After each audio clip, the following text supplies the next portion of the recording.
하이로 안녕. 자, 여러분들 이번 시간에는 가야의 역사 배울 겁니다. 가야의 역사 가봅시다. 바로 시작!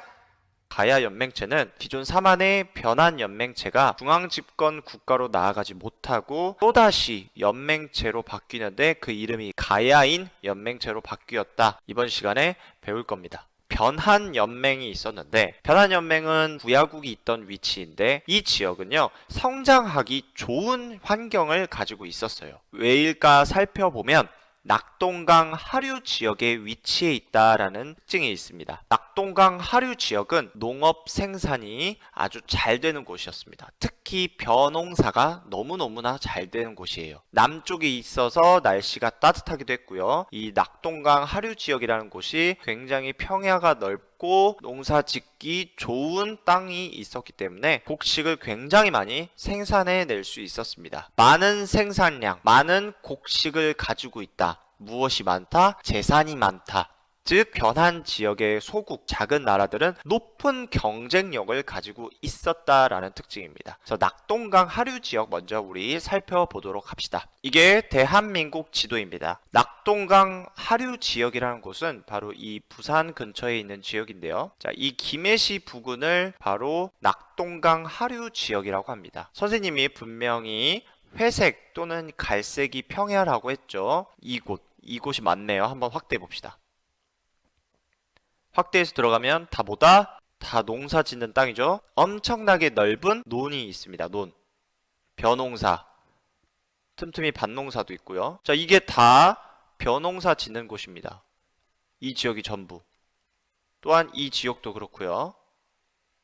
이 지역들도 다 벼농사, 농사 짓는 땅입니다. 자, 그만큼 이 지역, 낙동강 하류 지역은 농사 짓기 좋은 땅이 있었다. 그래서 많은 농업을 할 수 있었고 그에 따라 많은 재산을 쌓을 수 있었다라는 게 특징이었습니다. 또 다른 특징으로 방금 봤던 김해 지역에 철광석이 많이 있었습니다. 철광석을 많이 캘 수 있었다. 즉 무슨 도구를 많이 사용할 수 있었다. 철기를 많이 사용할 수 있었다. 우수한 철기 문화를 가졌던 게 바로 변한이었습니다. 또한 이 변한 지역은 바다와 가까운 지역에 있었기 때문에 해외 교류를 굉장히 많이 했었는데요. 변한 지역이 방금 얘기했던 것처럼 농업도 잘 되고 철광석이 많다 보니까 주변에 있는 나라들이 변한에게서 철을 많이 사갔습니다. 그래서 변한 지역은 돈도 많아, 곡식도 많아, 철기도 많아. 이 세 가지를 통해 크게 성장하기 시작했다라고 여러분들이 이해하시면 될 것 같습니다. 그랬던 변한 연맹이 가야 연맹으로 재편성됩니다. 변한 연맹의 소국 중에 독립성이 강한 소국들이 존재했습니다. 다른 지역보다 더 독립성이 강했는데 그 이유가 방금 선생님이 설명한 변한 지역의 특징과 연결지어 생각하면 좋을 것 같아요. 이 작은 나라들이 위치한 곳들이 다 농업이 가능하고 철광석이 많은 곳이었어. 이것이 무슨 의미냐? 이 변한 지역에 있는 소국들이 뭉칠 필요가 없었습니다. 각자 농사도 잘하고 철광석도 많이 발견돼. 그리고 각자 무역도 많이 할 수 있어. 굳이 우리가 한데 묶일 필요가 있을까? 라는 생각을 하게 됩니다. 그래서 나는 독립해야지 그냥 뭐하러 묶여? 이런 생각을 한 강한 소국들이 등장했습니다. 그러다 보니 좀처럼 중앙집권화가 되지 못했고요. 계속해서 부족 연맹 형태로 남아 있었다라는 겁니다. 결국 변한 연맹은 중앙 집권화를 이루지 못하고 강한 소국들이 주변의 작은 소국들을 점령해 나가면서 6개의 강한 소국들이 연합한 가야 연맹으로 재편성되게 됩니다. 그래서 6개의 가야를 살펴보면 성산가야, 아라가야, 고령가야, 소가야, 그리고 가야연맹 초기에 리더를 맡은 금관가야, 김해시에 있던 금관가야, 그리고 금관가야가 몰락한 이후 새롭게 가야연맹의 리더가 된 고령지역에 대가야가 있습니다. 이 6개의 가야가 가야연맹을 구성하고 있었다. 그래서 우리 가야에 대해서 본격적으로 살펴봅시다. 가야의 등장 이야기를 먼저 살펴보면요. 천지가 개벽한 뒤로 변한의 김해에는 아직 나라가 없고 또한 왕과 신하도 없었는데 단지 간이라는 9명의 대표들이 각기 백성을 거느리고 농사를 지으며 살았다. 여기에서 우리가 알 수 있는 내용을 살펴보면요. 먼저 왕이 없다. 즉 사만 변한 연맹체의 특징이었습니다. 우리 사만 연맹체는 왕이 없었다. 또한 간이라는 대표. 왕이 없었는데 대표자가 있었다. 즉 부족장이라는 거고요. 그 대표자가 거느리고 있던 백성은 부족원, 부족이겠죠. 어느 날 구지봉에서 이상한 소리가 나 9간이 모두 모였는데 모습은 없고 소리만 들렸다. 그 소리가 말하기를 내가 있는 곳이 어디냐? 라고 묻자 9간은 구지입니다. 라고 대답하였다. 그러자 그 소리가 말하길 하늘이 내게 이곳에 나라를 세워 지도자가 되라 하셨다. 거부가 머리를 내밀어라. 내밀지 않으면 구워 먹겠다. 라고 노래하며 춤추어라.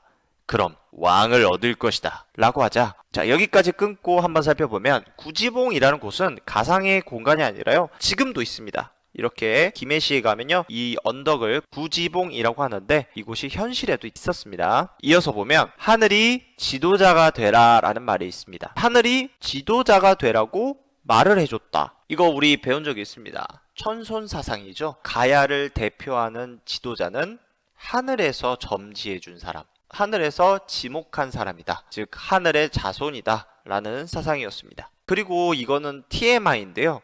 거부가 머리를 내밀어라. 내밀지 않으면 구워 먹겠다라는 노래는요. 나중에 국어 시간에 배우는 구지가라는 이름의 고전 문학이에요. 이어서 보면 9간은 시키는 대로 노래를 부르며 춤을 추자 자주색 줄이 하늘에서 내려오더니 그 끝을 따라가자 붉은 보자기로 쌓인 황금 상자가 있어 그것을 열었더니 6개의 알이 있었다. 12일 뒤 상자를 다시 열어보니 6알이 어린아이가 되었다. 황금 상자, 6개의 알. 근데 그 알이 어린아이가 되었다. 허구성이 있죠. 약간 신화 같은 느낌입니다. 신기한 일. 다음 내용을 통해 살펴봅시다. 그달 보름, 첫째 아이를 지도자에 추대하고 수로라 하였다. 그가 김수로로, 지도자 수로는 나라를 가야라 명하였다. 나머지 5개에서도 태어난 아이들은 각각의 나라의 지도자가 되었다. 자, 내용을 살펴봅시다. 황금상자, 김수로. 수로라는 사람이 등장합니다. 그 수로의 성이 김이라고 붙여지는데요. 이것을 위에 나온 황금상자와 연결을 짓는다면 수로가 왜 성씨가 김인지 알게 되는 겁니다. 황금김, 금김자입니다. 그래서 김수로다. 그 다음 6개의 알, 어린아이가 되었고 그 어린아이가 각각의 나라의 지도자가 되었다. 이것은 바로 6개의 가야가 가야연맹을 성립했다, 구성했다라는 의미를 가지고 있습니다. 그래서 이렇게 등장한 가야연맹이 어떻게 세력을 성장하게 되었을까요? 아까 변한 지역의 장점, 변한 지역이 성장하게 된 이유랑 똑같다고 보시면 되겠습니다. 가야 지역은요, 변한 지역과 마찬가지로 낙동강 하류 지역에 위치해 있었다. 즉 농업이 잘 되고 벼농사를 많이 해서 곡식을 많이 얻을 수 있었다라는 거고요. 특히 김해 지역은 농업뿐만 아니라 철광석이 많이 발견되어서 우수한 철기 문화를 가지고 있었습니다. 밑에 그림처럼 왼쪽 그림은 바로 덩위새, 철, 화폐로도 쓰였던 철, 덩위새를 나타내고요. 가운데가 바로 철검, 가야의 철검, 상당히 정교한 검이죠. 그 다음 오른쪽에 철제 갑옷. 이런 식으로 우수한 철 무기, 철 갑옷, 철 도구, 이런 것들을 가야에서 만들어낼 수 있었고 이것을 해외 지역에 팔면서 돈을 벌기 시작했다라는 겁니다. 대표적으로 한 사군과 외에 우수한 철기 문화를 사고 팔면서 성장해 나가기 시작했다라는 겁니다. 그러던 가야 연맹이 세력이 약해지기 시작합니다. 기원 후 4세기 무렵인데요. 왜 그랬는지 살펴보면 고구려가 한 사군을 공격하게 됩니다. 이 공격에 결국엔 한 사군이 패배하게 되고요. 313년에서 314년 사이에 한 사군이 고구려에 의해 멸망하게 됩니다. 가야의 중심 고객이었던 한 사군이 멸망하게 되면서 가야는 무역 상대를 잃게 되고 그에 따라 재산을 쌓을 수 있는 수단이 줄어들게 됩니다. 가야 세력은 약해지기 시작했다. 설상가상으로 백제가 성장하게 되면서 백제의 근초고왕이 마한 연맹체를 정복하게 됩니다. 이에 따라 백제가 전라도 평야지대를 확보하면서 성장하게 되고요. 전라도 지역과 붙어 있었던 가야 연맹은 백제의 영향을 받기 시작합니다. 가야 입장에선 위기가 시작되죠. 가야는 경제 상황이 안 좋아지고 있는 상태에서 백제와 사로국의 압박이 거세집니다. 가야는 선택의 기로에 놓이게 됩니다. 이대로 멸망할 것인지 이것을 이겨낼 것인지 선택을 해야 돼요. 가야는 이러한 위기 상황을 어떻게 해결할 건지 고민하게 됩니다.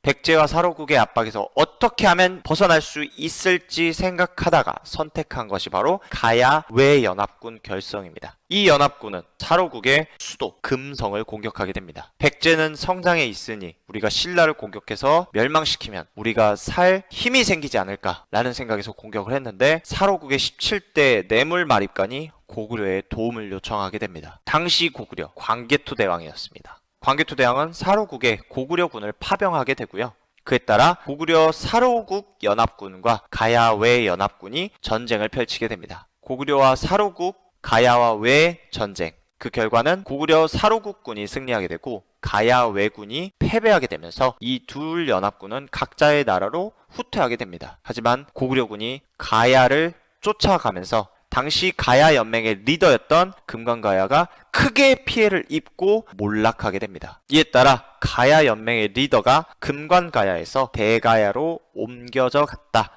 금관가야가 리더였던 가야 연맹을 전기가야 연맹이라고 하고요. 그리고 대가야가 리더가 된 가야 연맹을 후기 가야 연맹이라고 합니다. 이러한 내용의 기록을 살펴보면 보병과 기병 5만을 보내 신라를 도와주게 하였다. 외적이 가득하였다. 왕의 군대가 이르자 외적이 도망하였다. 외적을 쫓아 임나가라. 금관가야의 종발성에 이르자 성이 곧 복종하였다. 광개토 대왕 릉비에 적혀져 있는 내용이었습니다. 자, 이 기록을 통해서 알 수 있듯이 고구려군이 사로국을 도와주러 와서 외와 가야 연합군을 물리쳐줬다. 라는 내용. 또한 금관가야를 고구려군이 공격해서 금관가야가 고구려에 복종하였다. 라는 내용까지 알 수 있었습니다. 그래서 이것을 알 수 있는 유물이 바로 호총 청동 그릇이었다. 우리 고구려와 신라 내용에서 배웠습니다.